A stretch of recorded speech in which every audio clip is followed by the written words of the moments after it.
Good morning बच्चों। Last lecture में हमने unit political and social life का चैप्टर नंबर 7 अंडरस्टैंडिंग एडवर्टाइजिंग इसके बारे में जाना, जिसमें हमने ये देखा था कि जो प्रोडक्ट्स होते हैं, कंपनीज होते हैं, वो एडवर्टीजमेंट्स अपने एड्स बनाते हैं ताकि जो अपने जो ग्राहक हैं उनको ज़्यादा से ज़्यादा वो अट्रैक्ट कर सके। तो उसमें वो वेरियस चीज़ें टैगलाइंस देते हैं, बहुत सारी चीज़ की फीचर्स करवाते हैं। इसके साथ साथ बहुत बड़े बड़े सेलिब्रिटीज़ हो गए, क्रिकेटर्स हो गए, बॉलीवुड सेलिब्रिटीज़ हो गए, उनके साथ ऐड करवाते हैं और ज़्यादा से ज़्यादा अपने प्रोडक्ट की पब्लिसिटी करवाते हैं थ्रू एडवर्टीजमेंट्स। ओके, यहाँ तक हमने लास्ट लेक्चर में समझ लिया था। अब हम पेज नंबर 125 में हम ये पढ़ेंगे कि क्या company use devious method of advertisement to sell more products. Okay, क्या कंपनी कुछ ऐसे तरीके अपनाती है जिससे कि वो अपने प्रोडक्ट्स को सेल कर सके। अब डेवियस मेथड मतलब कि हो सकता है कि जो कंपनी जो दावा कर रही है अपने प्रोडक्ट के बारे में वो पूरा सच ना हो, है ना। फॉर एन एग्जांपल हम ये ले लें कि जैसे कि आप लोग ऐड देखते हैं कि एक फेयरनेस क्रीम का ऐड आप देखते हो जिसमें ये कहा जाता है कि इंसान अगर उसका रंग अगर फेयर होगा, वो इंसान अगर गोरा होगा तो उसको वो बहुत ज्यादा कामयाब हो जाएगा, उसको तरक्की मिलेगी। बट ऐसा रियलिटी नहीं है ना। तो ये सारी चीजें इनको हम बोलते हैं डेवियस मेथड यूज करना, एक तरीके से झूठ बोलना, है ना। एडवर्टीजमेंट में होता है कि कुछ एडवर्टीजमेंट ऐसे जिसमें कि जो प्रोडक्ट को सेल करने के लिए जो कंपनी के जो एडवर्टीजमेंट बनाने वाली जो टीम होती है वो कुछ जैसे झूठ बोलती है, ऐसा भ्रम फैलाती है लोगों के मन में कि उनको ऐसा लगता है कि शायद वो जो एडवर्टीजमेंट कर रहे हैं वो कहने वाले वो सही है। तो हम इन डेवियस मेथड के कुछ टाइप्स पढ़ेंगे, कौन कौन से टाइप्स होते हैं इनके बारे में जानेंगे। तो इसमें हम सबसे पहले थोड़ा सा इंट्रोडक्शन लेंगे और उसके बाद में सरोगेट एडवर्टाइजमेंट और स्टीरियोटाइप एडवर्टाइजिंग, ये दो टाइप है हमारे डेवियस मेथड के, इनके बारे में जानेंगे। सबसे पहले इनका इंट्रोडक्शन लेते हैं। To get a better market share और to find ways to advertise product they are legally not allowed to be advertise. Companies often adopt devious means. अब कुछ चीजें ऐसी होती हैं जिनको हम डायरेक्ट एडवर्टीजमेंट नहीं कर सकते। सबसे बढ़िया एग्जांपल हो गया अल्कोहल, यानी कि शराब, है ना। शराब को आप ओपनली एडवर्टाइज नहीं कर सकते हैं क्योंकि इस पे पाबंदियां लगी हुई होती है।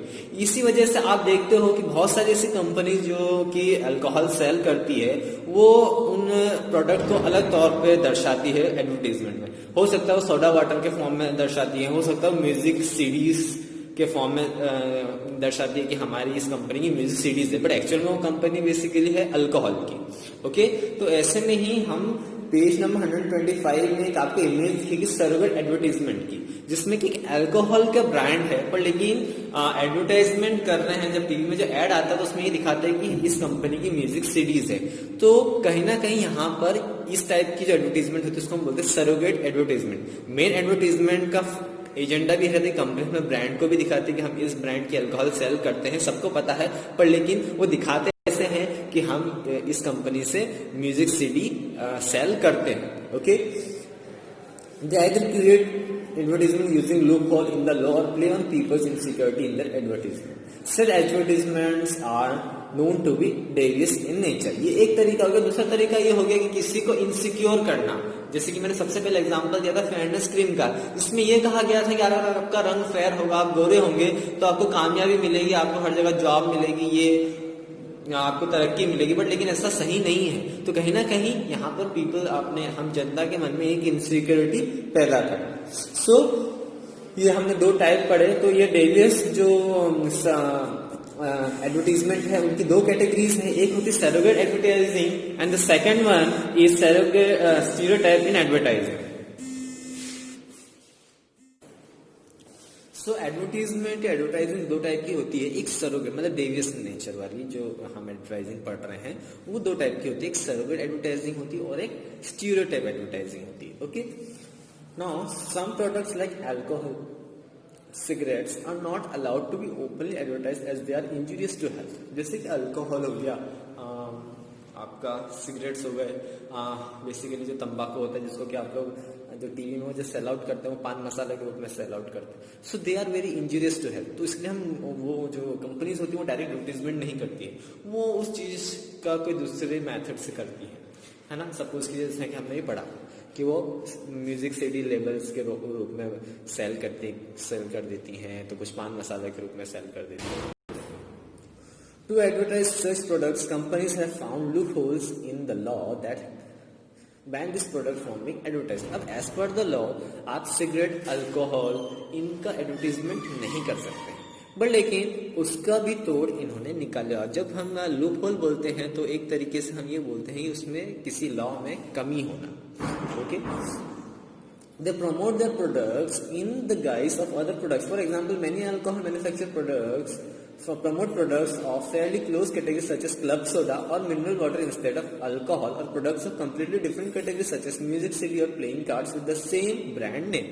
अब इनको एडवर्टाइज कैसे करते हैं? या तो वो एक सोडा वाटर के फॉर्म में कि इस कंपनी सोडा वाटर बनाती है या मिनरल वाटर बनाती है, या फिर म्यूजिक सीडी लेबल्स या फिर कोई प्लेइंग कार्ड्स इस कंपनी के बनते हैं. बट एक्चुअल में मेन इंटेंशन उनका क्या होता है? अपने ब्रांड, जो अल्कोहल ब्रांड है उनका कंपनी है, उसको प्रमोट करना.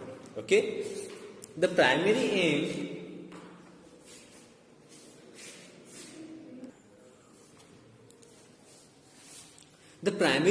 aim of this advertisement is to etch the name of the brand into the consumer mind. अब प्राइमरी एम क्या होता है कि पीपल्स को हमारे ब्रांड के बारे में, कंपनी के नेम के बारे में पता चले. Thus consumer are made to relate this product to the main product using clever advertising strategy. और इसी तरीके से कुछ कंपनी, बेसिकली अल्कोहल और सिगरेट कंपनीज जो होती हैं, टैबैको कंपनीज होती हैं, वो इस टाइप के मेथड को यूज करती है ताकि पीपल्स तक, कंज्यूमर तक हमारे कंपनी का नाम उनके माइंड में तक पहुंच जाए. High profile actors and sport person are often seen in surrogate advertisement. इसमें आपने देखा होगा कि जो हाई प्रोफाइल एक्टर्स होते हैं, बेसिकली बड़े बड़े एक्टर्स होते हैं, सेलिब्रिटीज होते हैं, क्रिकेट प्लेयर्स होते हैं, स्पोर्ट्स पर्सन होते हैं, वो इन प्रोडक्ट्स को ज्यादा से ज्यादा एडवर्टीजमेंट करते हैं. Such advertisings make a mockery of the government law by using popular personalities to promote products that are not good for health. तो इससे होता क्या है कि कुछ ऐसे प्रोडक्ट्स की भी एडवर्टीजमेंट हो जाती है जो कि हम एक पर्टिकुलर पर्सन के लिए हेल्दी नहीं है, इंजूरियस है हेल्थ के लिए, बट लेकिन उसमें बड़े बड़े सेलिब्रिटीज होते हैं, इन्वॉल्व होते हैं, वो ऐसे सर्वेट एडवर्टीजमेंट करके अपने प्रोडक्ट को प्रमोट करते हैं. Now the second type is the stereotypes in advertising. Okay, stereotypes यहाँ पर इन द सेंस ये हो गया कि उनको कोई जो कंपनी होती है वो बेसिकली भेदभाव करती है. जैसे कि हम फेयरनेस क्रीम का हम एग्जांपल लेके चलते आ रहे हैं, उसमें ये बहुत गलत है कि आप किसी को रंग के बेसिस पे आप उनको डिस्क्रिमिनेट कर, उनके साथ भेदभाव कर रहे हैं. ऐसा नहीं है कि सांवला इंसान टैलेंटेड नहीं हो सकता या वो आगे नहीं बढ़ सकता, और लेकिन यहाँ पर जो फेयरनेस कंपनीज होती हैं वो इस तरीके से अपने प्रोडक्ट को सेल करती हैं कि एक पर्सन जिसकी स्किन कलर बहुत अच्छा है उसको कामयाबी मिलने से कोई नहीं रोक सकता. So which is very bad. In this type of advertisement is known as stereotype advertisement. Many companies thrive on existing stereotypes to increase the scale of their products. For instance, many skin whitening creams advertise by creating the impression that only white or fair skin is beautiful. Okay, so basically यहाँ पर जो example जैसे मैं बात करता हूँ, skin whitening cream है जो कि एडवर्टीजमेंट करती हैं और ये इंप्रेशन बनाती है कि फेयर स्किन जो होती है बहुत ज़्यादा खूबसूरत होती है, बहुत ज़्यादा अट्रैक्टिव होती है. ओके, इससे advertisement ethically wrong as a promote stereotype. ऐसे एडवर्टीजमेंट बहुत ज़्यादा गलत होते हैं क्योंकि कहीं ना कहीं स्टीरियोटाइप को प्रमोट करते, कहीं ना कहीं वो रंग के बेसिस पे भेदभाव करते हैं. Also they negatively effect the self confidence of millions of people who belong to categorise the stereotype against which in this case are people with darker skin tones. अब होता क्या है कि ऐसे पीपल्स जिनकी स्किन टोन थोड़ी dark है तो उनके मन में उनका कॉन्फिडेंस गिर जाता है. क्या वाकई ऐसा सच मानते हैं? क्या वाकई ऐसे पीपल्स को ज्यादा प्रायोरिटी दी जाती है, जॉब में कामयाबी तरक्की मिलना इनको ज्यादा मिलती है? उनका जो सेल्फ कॉन्फिडेंस होता है, जिनकी जो स्किन टोन डार्क होता है, वो सेल्फ कॉन्फिडेंस गिर जाता है.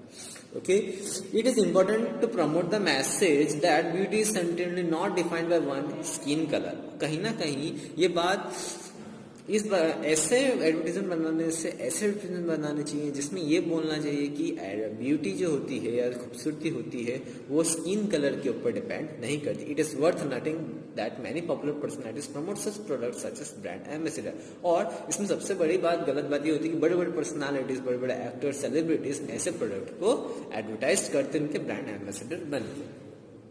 Okay, as a viewer it and customer, है ना, एज हम जैसे एडवर्टाइजमेंट देखते हैं और एज ए कस्टमर जब हम उन चीजों को परचेज करते हैं, it is our responsibility to aware and reject such advertisement. तो ये हमारी रेस्पॉन्सिबिलिटी थी कि हमें इन एडवर्टीजमेंट से अवेयर होना चाहिए और इन्हें ऐसे एडवर्टीजमेंट को रिजेक्ट करना चाहिए. आप कैसे रिजेक्ट करेंगे?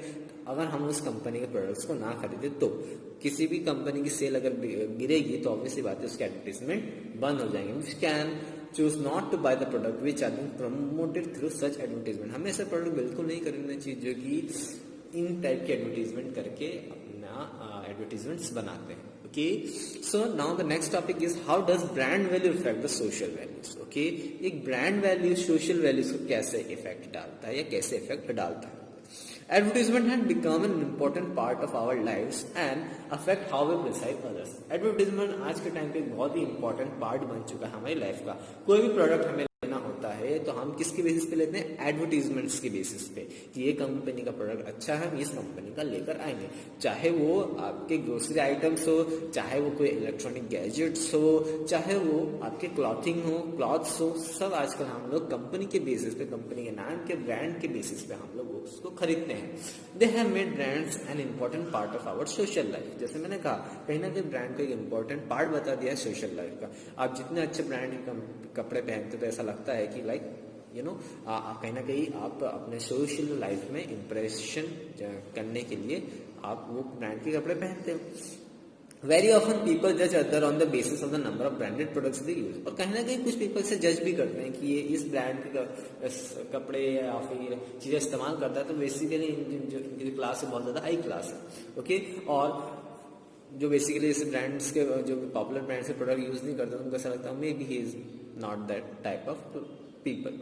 Brands have become status symbol now. आजकल ब्रांड एक स्टेटस सिंबल बन चुका है कि अगर कोई इंसान अच्छे ब्रांड की चीजें यूज करता तो ऑब्वियसली उसका स्टेटस हाई है.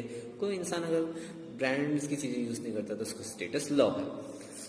With reference to advertisements shown earlier in the chapter, when manufacturers pack their products such as आटा in athletic package, they raise their cost. अब होता क्या है कि जब मैन्युफैक्चरर कोई भी प्रोडक्ट बनाता, अपने को ब्रांड लगाता, एडवर्टीजमेंट करता, तो उस स्पेशल ब्रांड लोगों की वजह से उसकी प्राइस बहुत ज्यादा हाई हो जाती है. सपोज कीजिए यहाँ पे हमने चैप्टर में पढ़ा था आटे के रेफरेंस में, तो कोई एक नॉर्मल आप अगर ग्रोसरी शॉप पे जाएंगे, किसी लोकल ब्रांड का आटा लेंगे या फिर लूज पैकेट वाला आटा लेंगे तो हो सकता है वो आपको इकोनॉमिकल पड़े. बट लेकिन जैसे ही आप एक ब्रांडेड कंपनी का आटा खरीदते हैं तो उसकी प्राइस में बहुत ज्यादा डिफरेंस रहता है, जस्ट बिकॉज उसकी ब्रांड की वजह से, उसकी पैकेजिंग की वजह से. While some part of this increase in cost is due to the packaging and advertising, है ना. और इसका रीजन क्या होता है? एक तो पैकेजिंग करना, और जो एडवर्टीजमेंट के लिए उन्होंने पैसा खर्च करा है तो वो भी किससे वसूलेंगे? हमसे वसूलेंगे. तो इस वजह से उसकी कॉस्ट जो होती है उस प्रोडक्ट की ज्यादा होती है. A major part of it is because of its brand value. और सबसे इम्पोर्टेंट चीज उस कंपनी के वो ब्रांड वैल्यू बन चुकी है, तो वो जैसा चाहे, वो जितने मार्केट ज्यादा प्राइस में भी वो सेल आउट कर सकता है. In reality, there may be very little difference in the quality of loosely sold atta and packed atta. और अगर हम रियलिटी देखें कभी तो हो सकता है बहुत ही कम ज्यादा डिफरेंस हो एक लूजली पैक आटे में और एक कंपनी के पैक्ड आटे में. Not many people can afford such costly atta, है ना. बहुत सारे ऐसे पीपल्स होते हैं जो कि इतने महंगे प्रोडक्ट को इस्तेमाल नहीं कर सकते. With time people start to attach the higher price of the branded product to its quality and start believing that branded atta is the best atta for the consumption. अब धीरे धीरे एडवर्टाइजमेंट देख देख के जब कोई कंज्यूमर यूज करने लगता है तो कहीं ना तो उसके माइंड में ये चीज बैठ जाती है कि किसी भी कंपनी, जो ब्रांडेड कंपनी जो आटा बेच रही है, वो क्वालिटी उसकी बेस्ट है और वो सबसे अच्छा यूज करने में है. हो सकता है कि एक लूजली पैक आटा भी same quality of atta sell कर रहा हो. Advertisement can lead to the creation of false sense of superiority, which in turn creates divide between users of branded goods and those who use non branded thing. कहीं ना कहीं advertisement हमारे अंदर एक false धारणा बना देते हैं, जिसमें ये होता है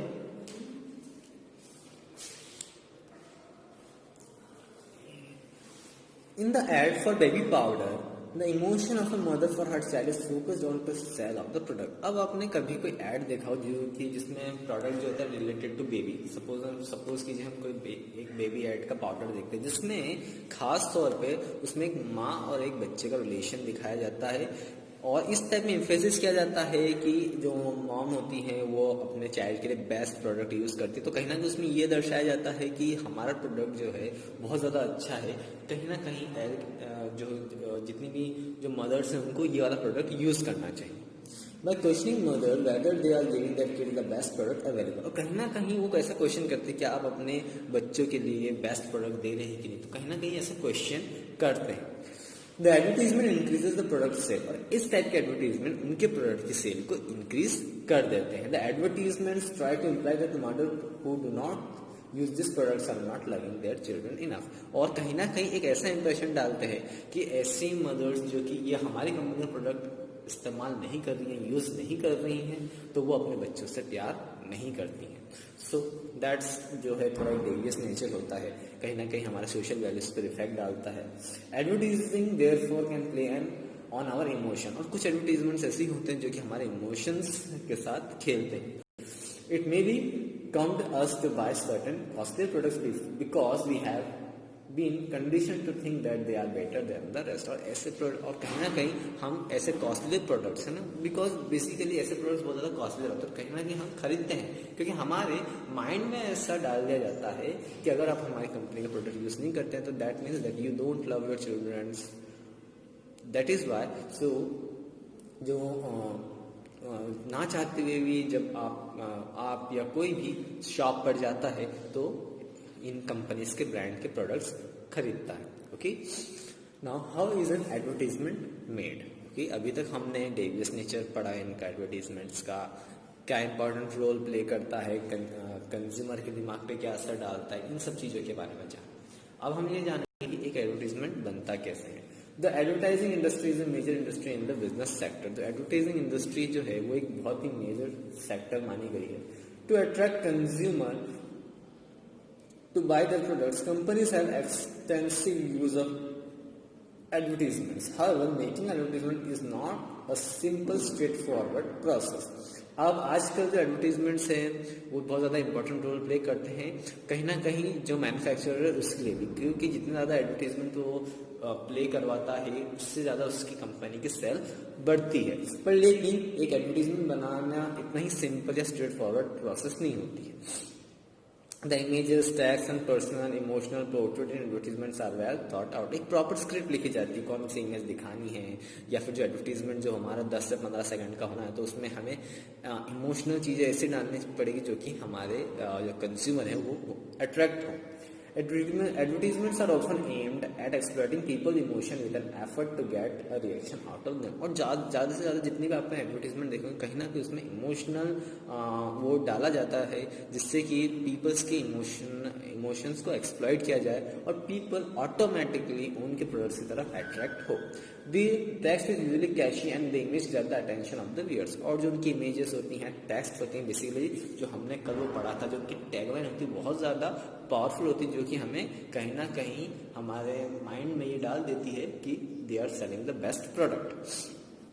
Companies hire advertising agencies which conduct market research and surveys to understand the need and the demands of the population and to identify section of the population which is most likely to use certain products. तो इसके लिए जब advertising companies में जाती है तो उसमें हम लोग एडवर्टाइजिंग एजेंसीज को हायर करते हैं। उनका काम क्या होता है, मार्केट में सर्वे करना, पीपल्स को कौन सा प्रोडक्ट चाहिए, किस टाइप का चाहिए, किस रेंज में चाहिए, क्या क्या क्वालिटीज होनी चाहिए, प्रॉपर रिसर्च करते हैं किसी प्रोडक्ट के ऊपर और उस पॉपुलेशन के बेसिस पे उस उस प्रोडक्ट को बनाया जाता है, उसके हिसाब से एडवर्टाइजिंग की जाती है। Based on the research result the agencies create advertising campaign, और based on their surveys, data, research, analysis वो लोग पर्टिकुलर एडवर्टाइजमेंट बनाते हैं। It is understandable that to grab the attention of viewers, advertisement needs to be catchy and interesting. और कहीं ना कहीं अगर किसी भी कंज्यूमर को अपनी तरफ अट्रैक्ट करना है तो आपको एक ऐसा एडवर्टीजमेंट बनाना पड़ेगा जो कि कंज्यूमर के माइंड के इमोशन के साथ खेले, कहीं ना कहीं बहुत जल्दी वो आपके प्रोडक्ट की तरफ अट्रैक्ट।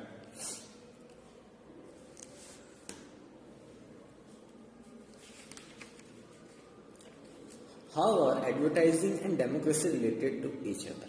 अब हम इसका लास्ट जो टॉपिक है वो हम पढ़ेंगे कि कैसे एक एडवर्टाइजिंग और एक डेमोक्रेसी आपस में एक दूसरे से रिलेट कर रहे हैं। Okay, in various ways advertising is related to the issue of equality in democratic society. अब यहाँ पर हम डेमोक्रेसी वर्ड इसलिए यूज करें क्योंकि हमने हमारी सोसाइटी में हम जब से सोशल एंड पॉलिटिकल लाइफ पढ़ रहे हैं हम एक चीज पढ़ रहे हैं कि everyone is equal in our society.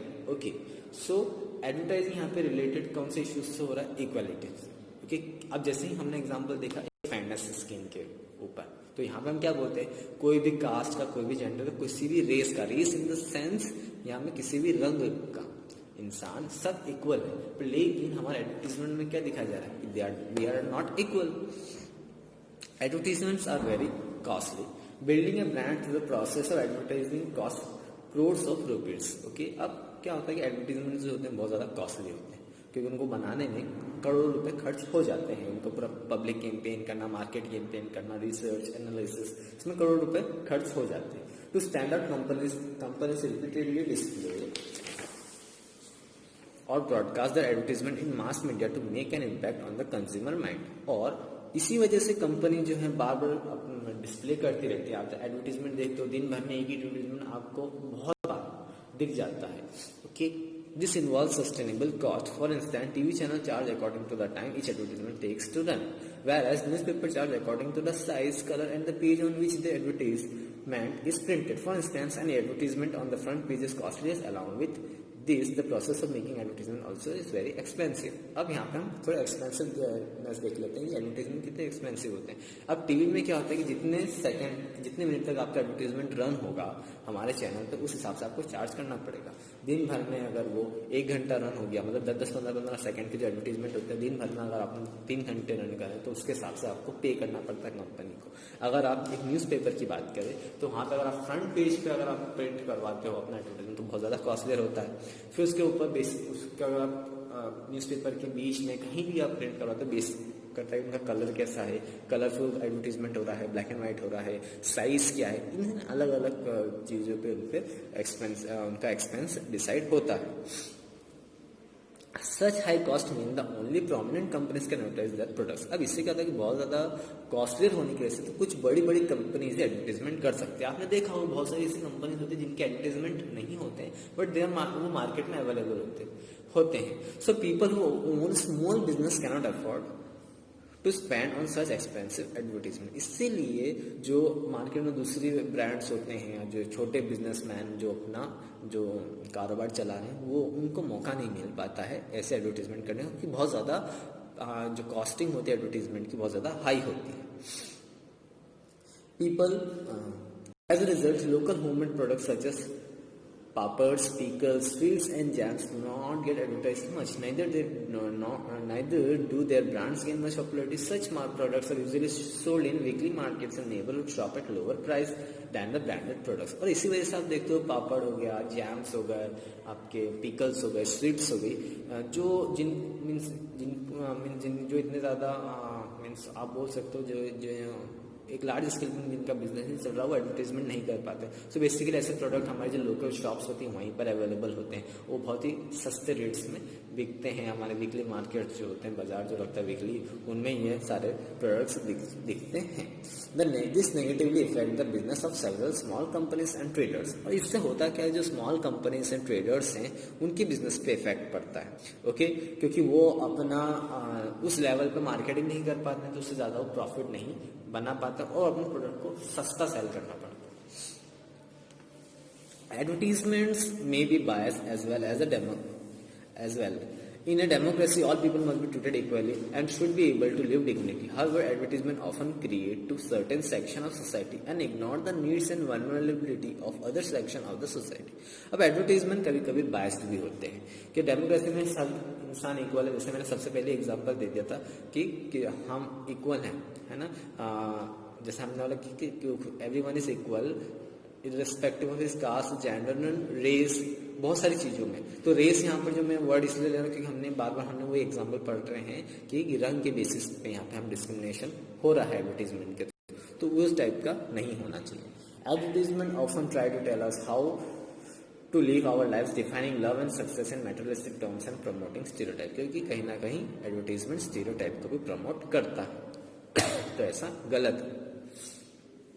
Franz Kafka, a famous 20th century writer, once said, "I do not read advertisements. I would spend all my time wanting things." As consumers and citizens of democratic country, we must be aware of the influence that advertisements have on our lives. We must critically analyze how advertisement functions and make better decisions in choosing what to buy.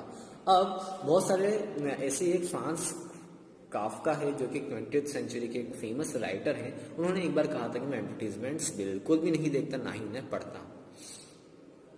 और कहीं ना कहीं as a consumer, as a citizen, हमें कहीं ना कहीं advertisements के intention को समझना पड़ेगा और कहीं ना कहीं जो एडवर्टीजमेंट्स जो हमारी लाइफ पे जो असर डाल रहे हैं उससे हमें बचना होगा। हमें अपने दिमाग से काम लेना होगा, इमोशनल होकर कोई भी चीज़ को, ब्रांड को प्रमोट नहीं करना पड़ेगा, क्योंकि अगर हम जितना ज़्यादा उसको खरीदेंगे कहीं ना कहीं हमको प्रमोट कर रहे हैं, उस टाइप के स्टीरियोटाइप्स को प्रमोट कर रहे हैं। ओके, हमें क्रिटिकली एनालाइज करना चाहिए एडवर्टीजमेंट को और ऐसे एडवर्टीजमेंट को डिस्प्ले होने से रोकना चाहिए, है ना। हर एक कंज्यूमर चाहे तो किसी भी एडवर्टीजमेंट के अगेंस्ट ऑब्जेक्शन ले सकता है। Okay, so advertisements are great tool to grab someone attention, therefore they can be used to spread significant message for generating public awareness and social issues. We must be aware of the direct and the indirect message when an advertisement is trying to convey and see it honestly promoting the actual case. So advertisements का हमने देखा कि कितना नाजायज फायदा उठाया जाता है, पर लेकिन अगर एक्चुअल में देखें तो एडवर्टीजमेंट एक बहुत अच्छा सोर्स है। अगर हमें कोई अच्छा मैसेज भेजना है, अगर हमें सोशली कोई अच्छा मैसेज सेंड करना है, तो advertisement is one of the most prominent tool in the modern day. तो कहीं ना कहीं एडवर्टीजमेंट का ऐसा यूज़ करना चाहिए, ना कि जो डेवियस मेथड से एडवर्टीजमेंट जो करते हैं जिससे कि उस केवल अपने प्रोडक्ट्स को और इमोशनली पीपल्स को इनइक्वली ट्रीट करते हैं और इमोशनली उनकी फीलिंग्स के साथ खेलते हैं। ओके, यहाँ पर आपका चैप्टर नंबर 7 भी कंप्लीट होता है। नेक्स्ट लेक्चर में आपको मैं इसके PDF सेंड करूंगा। आज के लिए इतना ही, थैंक यू।